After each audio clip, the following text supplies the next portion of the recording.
시청자 여러분 안녕하십니까? JTB 아침 뉴스입니다. 오늘은 대체로 맑다가 오후부터 구름이 많아지겠습니다.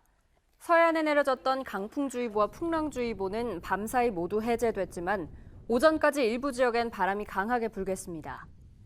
아침 최저기온은 진안 8.7, 장수 8.9, 전주 12.1도 등 10도 안팎으로 어제보다 2도가량 낮습니다. 한낮 기온은 21도에서 24도로 어제보다 2도가량 높겠습니다. 미세먼지 농도는 좋음 수준 예상됩니다. 당분간 대체로 맑겠고 모레까지 내륙을 중심으로 일교차가 크게 벌어지겠습니다. 완주의 한 폐석산을 하수 찌꺼기로 만든 흙으로 메워 문제가 되고 있습니다. 산 전체에서 악취가 나고 침출수까지 흘러나오고 있는데요. 완주군이 매립을 허가한 물질이 오염 원인으로 지목되고 있습니다. 오정현 기자의 보도입니다. 새까만 물이 도랑에서 거품을 내고 있고 한편엔 탁한 물이 가득 고였습니다. 계곡 사이에선 악취가 진동합니다. 완주 비봉의 폐석산, 돌캐기를 중단하고 2014년 폐기물 매립장이 됐는데 이후 산 전체에서 썩은 물이 새는 겁니다. 지금 내리고 있는 비 때문에 어느 정도 희석이 됐음에도 불구하고 제가 서 있기가 힘들 정도로 악취가 심하게 나고 있습니다. 이 침출수들은 산 아래 마을을 거쳐서 인근 하천까지 흘러들고 있는 것으로 추정됩니다. 곳곳에서 가스도 내뿜고 있습니다. 가스가 얼마나 독하니까 저게 지금 풀이 자라지 못하고 저런 형태로 군데군데 구멍이 난 것처럼. 오염 원인으로 의심받는 건 산에 매립된 고화토. 익산 한 폐기물 처리 업체가 하수 찌꺼기로 만든 폐석산 복구용 흙인데 익산시는 과거 행정소송을 벌여가며 매립을 불허했고 환경부도 환경 문제 발생을 우려했던 물질입니다. 그 고화토가 정식 허가를 받아 완주 땅에 묻힌 겁니다. 오염 위험이 높다는 거잖아요. 그런데 이게 어떻게 허가가? 그때 허가 과정은 지금 어차피 의회에서도 이제 그 과정에서 뭐가 좀 문제가 있었는지 지금 조사 중에 있고요. 결과가 나오면은 조치를 할 것으로 지금. 완주군은 연구 용역을 통해 오염 발생 원인과 정도를 따져본 뒤 종합적인 관리 방안을 내놓기로 했습니다. JTB 뉴스 오정현입니다. 군산 비흥항에 발전소를 건립하는 것을 놓고 업체가 제기한 소송에서 군산시가 패소했습니다.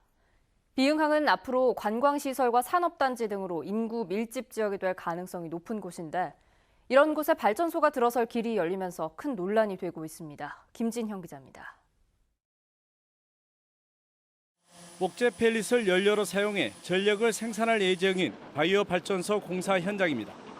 발전소 업체는 발전 시설을 설치하기 위해 건축 허가 변경을 신청했지만 군산시가 불허해 지난해 11월부터 추가 공사가 어렵게 됐습니다.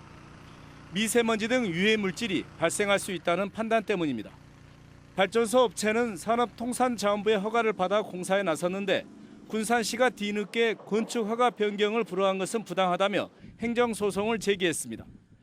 재판부는 군산시의 건축 허가 변경 불허 처분은 신뢰 보호 원칙에 반하고 재량권을 남용한 조치라며 업체의 손을 들어줬습니다. 1심 판결이지만 이미 4개의 발전소가 있는 새만금에 또 발전소가 들어설 길이 열리게 됐습니다.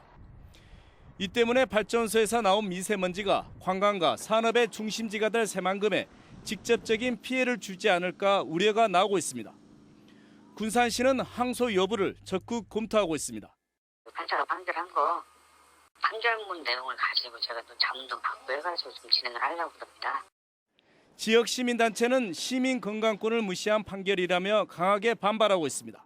군산 시민과 전라북도 도민들의 건강권을 어떻게 할 것인가 그런 면에서 조금 더 사려 깊게 생각을 해보고 판결을 내렸으면 참 좋았지 않았을까. 시민단체는 정부를 상대로 발전사업 허가 취소 운동도 불사하겠다는 방침이어서 발전소 건립을 놓고 논란이 확산될 전망입니다. JTB 뉴스 김진영입니다. 롯데의 전주 종합경기장 개발 과정에서 호텔을 기부 체납할 것이라는 전주시의 주장이 거짓 논란에 휩싸였습니다. 롯데가 보낸 공문을 보면 호텔을 짓겠다는 언급이 없기 때문입니다. 또 임대료 협상을 희망했던 전주시와 달리 롯데는 임대료 무상을 요구했습니다. 전주시민회 정보공개 청구로 드러난 내용 김철 기자가 전해드립니다. 김승수 전주시장은 지난달 종합경기장을 개발할 롯데가 컨벤션 센터와 호텔을 지을 거라고 발표했습니다. 롯데쇼핑은 50년 장기 임대에 대한 대가로 1천억 규모의 전시 컨벤션과 호텔을 전주시에 기부하며 전주시와 롯데가 주고받은 공문입니다. 전주시는 롯데가 전시 컨벤션 센터와 호텔을 건립하고 호텔을 20년 후 전주시로 반환하라고 요구합니다. 그러나 롯데는 전시 컨벤션 센터만 협의를 통해 구체화하자고 언급할 뿐 호텔 건립 계획은 빠져 있습니다. 컨벤션 센터는 지어주는데 호텔에 대한 언급이 없습니다. 이런 그 전주시와 롯데 간의 협의가 완결되지도 않았는데 김승수 전주시장이 발표하는 것은 어떻게 보면은 전주 시민을 속이는 거나 마찬가지라 생각합니다. 전주시는 롯데에 임대할 종합경기장 면적과 임대료 등을 용역 결과로 협의하자고 제안하지만 롯데는 임대료는 무상으로 한다고 못 박았습니다. 전주시는 협상을 하자고 제안을 했는데요. 롯데는 50년 이상 장기 임대와 또 임대료 무상을 요구를 했습니다. 전주시는 이 롯데 요구를 그대로 받아들여서 발표를 했는데요. 이거는 정말로 특혜라고 볼 수밖에 없습니다. 전주시는 올 연말까지 롯데와 협상을 해 부족한 부분을 보완하겠다고 밝혔습니다. 그러나 롯데는 호텔을 지어줄 계획이 없고 판매시설 임대료는 무상을 원하는데 왜 전주시가 완벽하지도 않은 협상을 성급하게 발표했는지 비판이 거세질 것으로 보입니다. 더구나 롯데로부터 공문을 받은 날은 4월 17일인데 전주시가 종합경기장 개발 문제로 소상공인을 설득한 건 4월 16일입니다.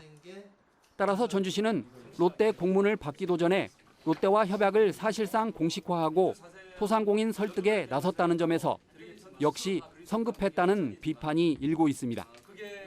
JTB 뉴스 김철우입니다. 한국잼 군산공장이 폐쇄된 지 꼭 1년이 됐습니다. 지난 3월 다행히 새 주인을 찾아서 재가동을 준비하곤 있지만 우려되는 점도 적지 않습니다. 송창용 기자입니다. 1년 전인 지난해 5월 말 한국GM 군산공장이 폐쇄됐습니다. 공장 직원 2천여 명은 뿔뿔이 흩어졌고 일감이 사라진 협력업체 150여 곳은 하나둘씩 문을 닫았습니다. 저희 업체 또 올 GM인데 여기 뒤에 또 올 GM에서 거의 문 닫았어요. 이런 가운데 지난 3월 MS그룹 컨소시엄이 군산공장 인수 계획을 발표했습니다. 컨소시엄은 올해 하반기에 국내외 전기차 업체와 위탁 생산 계약을 하고 2021년부터 연간 5만 대, 2025년부터 연간 15만 대를 생산해 군산공장의 옛 명성을 되찾겠다고 밝혔습니다. 하지만 우려되는 점이 많습니다. 컨소시엄은 대기업이 아닌 현대자동차 1차 협력업체 등 중견기업들의 연합체입니다. 군산공장 인수와 운영을 위해 투자하겠다고 밝힌 2천억 원을 계획대로 마련할 수 있을지 의문입니다. 컨소시엄에 참여할 예정이었던 한 기업이 중간에 참여를 포기한 것도 이런 우려를 키우고 있습니다. 단계별로 하나씩 실행해 나가면서 신뢰를 드리는 게 더 중요하다고 생각합니다. 그래서 좀 시간을 갖고 지켜봐 주시는. 국내 전기차 수요가 많지 않다는 점 또한 걱정입니다. 중국 완성차 업체의 전기차를 생산하는 단순 위탁 공장에 그칠 수 있다는 분석도 나옵니다. 지역에 있는 어려움들, 실업자나 협력업체들과 함께 할 수 있는 방안들을 찾아서 최대한 지원하겠습니다. 군산조선소와 다르게 군산공장은 폐쇄 1년 만에 재가동을 준비하고 있지만 기대와 걱정이 교차하고 있습니다. JTB 뉴스 송창용입니다. 동학농민혁명 국가기념일이 제정되고 국가기념식이 지난 11일에 처음으로 열렸습니다. 이제 정부가 동학농민혁명 정신과 가치를 현대적으로 계승하는 사업을 주도하도록 종합계획 수립이 시급합니다. 권대성 기자입니다. 125년 전 동학농민군의 외침이 서울 광화문 광장에서 울려 퍼집니다.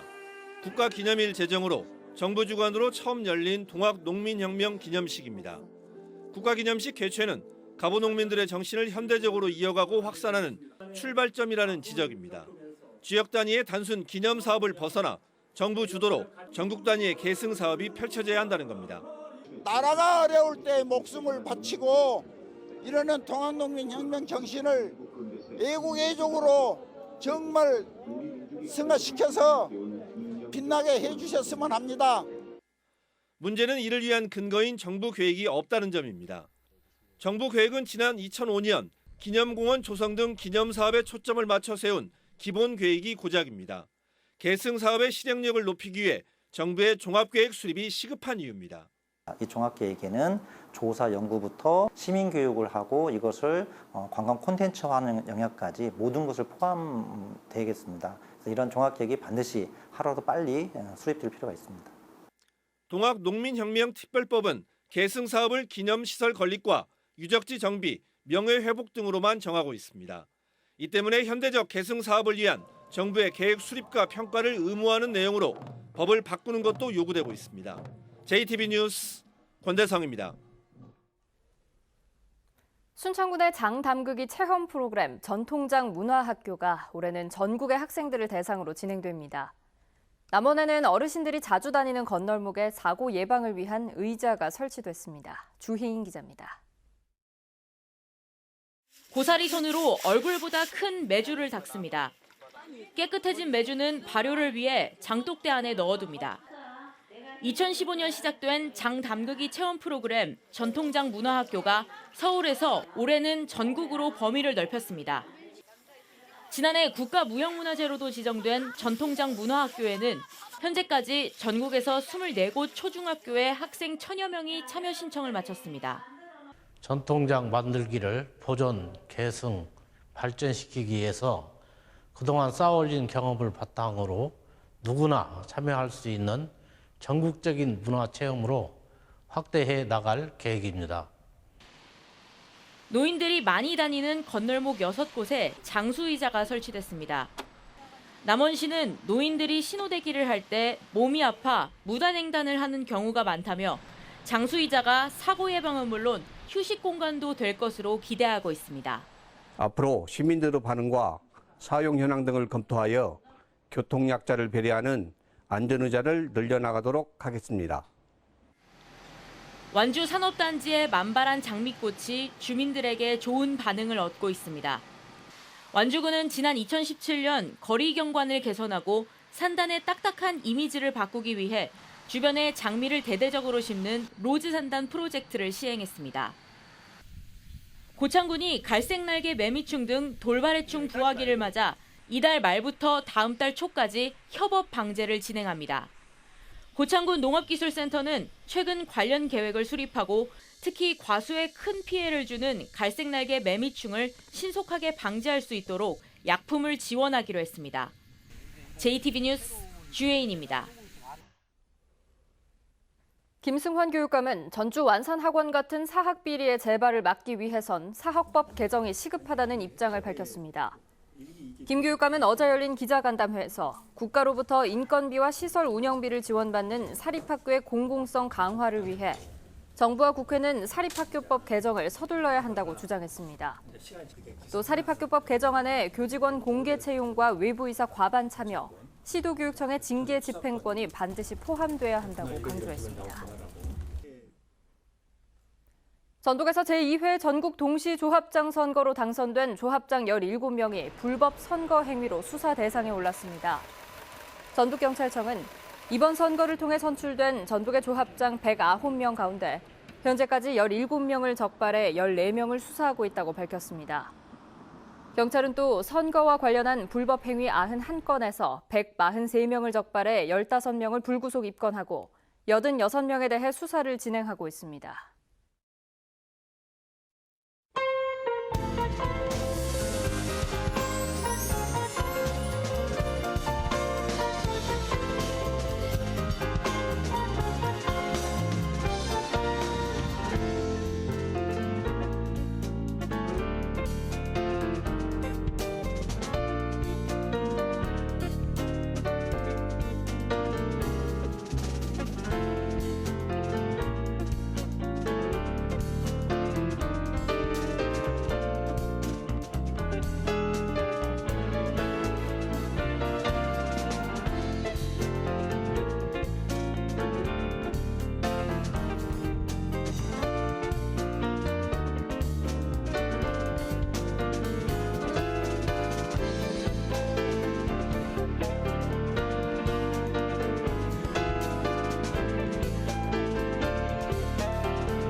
JTB 아침 뉴스를 마칩니다. 함께해 주신 여러분 고맙습니다.